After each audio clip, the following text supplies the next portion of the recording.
Apa pentingnya investasi? Hidup ini dinikmatin aja apa yang ada hari ini, biar hari esok itu tetap jadi misteri. Udahlah, hidup ini santai aja, dinikmati aja. Yuk kita nikmatin sama-sama. 8 dari 10 anak muda di awal-awal mereka bekerja dan di awal-awal mereka mulai terima gaji, hal pertama yang dilakukan apa? Ambil cicilan motor, ambil cicilan HP, dengan alasan untuk ini merupakan bagian daripada biar saya menabung. Kalau dalam bahasa Jawanya itu ben rupo. Nggak ada yang salah sebenarnya dengan cara ini cara yang bagus sekali untuk dilakukan ya, untuk menanamkan pentingnya menabung ya.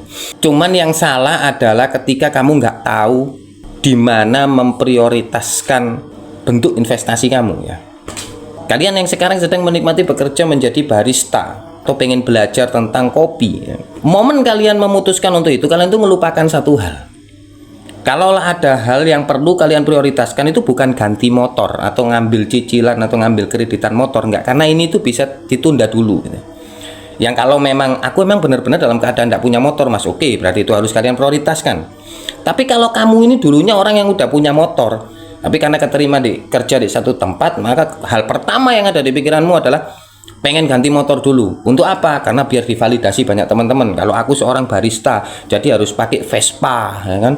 Terus helmnya pakai helm buku, bajunya pakai gaya-gaya Korea, biar dikira anak senja, padahal anak mama. Itu adalah kalian yang salah meletakkan prioritas. Udah lu ngapain sih ganti Vespa dulu? Kan masih ada motor. Ya udah pakai aja itu dulu ke tempat kerja gitu loh ya. Nggak harus membuktikan orang bahwasanya aku barista sukses yang baru kerja 2 bulan udah bisa punya Vespa buat gait cewek. Kenapa aku bilang itu kalian yang salah dalam memprioritaskan sesuatu? Loh ya jelas gitu loh. Karena hal pertama yang harusnya kalian ambil, yang harusnya kalian jadikan prioritas itu, gimana caranya aku mengerti lebih dalam tentang hal yang ingin ku kerjakan ini. Itu yang namanya kalian yang pintar dalam berinvestasi. Itu namanya anak muda milenial. Yang harusnya tuh cewek-cewek ya, kamu tuh kalau mau cari pasangan itu cari laki-laki yang kayak gitu ya. Jangan cari laki-laki yang baru kerja dapat 2 bulan udah ngeredit Vespa, yang ujung-ujungnya nanti di bulan ke-6 dan ke-7 ya dikejar-kejar debt collector. Kenapa? Ya karena ada pengurangan pegawai ya, atau mungkin ada satu kesalahan yang dia lakukan hanya menjadikan dia keluar dari perusahaan. Itu cowok tolol ya. Cowok yang akan ngajak kamu tinggal di satu kos-kosan ya, ukuran 2x1 ya, dimana kamu punya anak 1 sampai punya anak 2, tinggalnya di situ aja susah hidupmu. Tiap hari pagi makan Indomie, malam makan telur ceplok 1 dibagi 2 itu. Aku tuh lebih salut dengan anak-anak muda itu yang seperti ini. Meskipun motornya Astrea Prima yang bannya itu masih belum ban tubles ya, masih pakai ban dalam. Aku lebih salut dengan mereka ini. Kenapa? Karena mereka mendahulukan kepentingan jangka panjang daripada kepentingan jangka pendek. Apapun yang merupakan bagian daripada investasi ini adalah sesuatu yang kalian bangun untuk jangka panjang, dengan cara yang mungkin membosankan, menyakitkan, tapi it's okay, karena ini bagus untuk masa depan. Investasi yang penting itu adalah investasi yang membawa pengaruh di masa depan. Ya, untuk apa? Ngapain sih harus beli Vespa? Ya kan barista mas, biar dikira anak senja. Goblok. Kamu itu belum di kemana-mana, kamu cuman baru aja masuk jadi barista. Kamu lo baru kerja setahun kan jadi barista. Kamu belum setahu itu tentang kopi. Seperti apa sih susah payahnya kita dalam nanam kopi, susah payahnya petani kopi. Itu aja belum tahu gimana mau ngomongin penjualannya. Nah, gimana caranya ngejual kopi ini memiliki store of value sendiri, memiliki nilai sendiri ya, menjadi bentuk lain yang bisa ditawarkan ke orang-orang. Mana ada mas, kopi kan cuma 2 lah, makanya itu PR-nya tuh di situ gitu loh.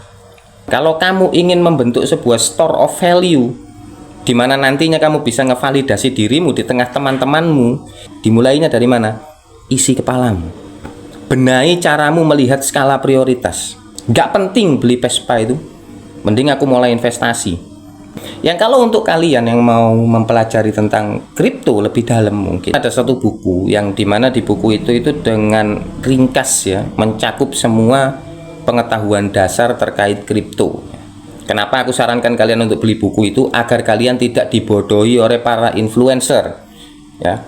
Kenapa aku sarankan kalian untuk beli buku itu adalah agar kalian tidak jadi kambing congek yang nantinya bisa dimanipulasi sama orang-orang yang dari pagi udah sok-sokan pakai live TikTok, pakai bawa laptop, terus ngomongin masalah candle bar. Kamu ini kan first start, maka yang ada adalah benahi isi kepalamu. Yang untuk memudahkan kalian dalam membenahi isi kepala, ada satu link buku yang taruh di bawah videoku ini, dimana kalian bisa ngebelinya ya. Kayaknya sih harganya di kisaran 100.000. Itu kamu akan dapat 2 buku. Yang satu gratis, yang satu itu buku utamanya, buku intinya, dimana di situ kamu mulai bisa mempelajari tentang kripto gitu ya. Apa sih itu kripto, apa istilah-istilah yang dipakai. Kamu tuh kalau mulai nyadar tentang pentingnya investasi ini it's all about store of value. Investasi ini adalah gimana caranya kamu nyimpen apa yang jadi milikmu itu agar nilainya itu tidak berkurang tapi malah bertambah di kemudian hari. Itu yang namanya investasi. Yang kalau apapun yang kamu beli ini justru di kemudian hari nggak bertambah nilainya, malah berkurang, itu namanya itu bukan bentuk investasi. Kamu yang beli Vespa dapat 2 tahun, setelah lunas kamu jual, harganya drop, harganya pasti jatuh. Berbeda dengan kamu yang memutuskan untuk beli buku-buku, atau kamu yang memutuskan untuk mulai ikut seminar, kamu yang memutuskan untuk kepingin kuliah lagi atau ambil kursus cepat atau kursus singkat 1-2 tahun. Itu adalah sesuatu yang kamu bangun dari sekarang, meskipun tidak menunjukkan kamu yang bisa divalidasi langsung sama teman-temanmu, tapi yakinlah itu akan membawa dampak yang luar biasa di masa depanmu. Well, I guess that's it for me guys. See you in my next video and please be wise always, dan pahami dulu apa yang mau kalian kerjakan. See ya.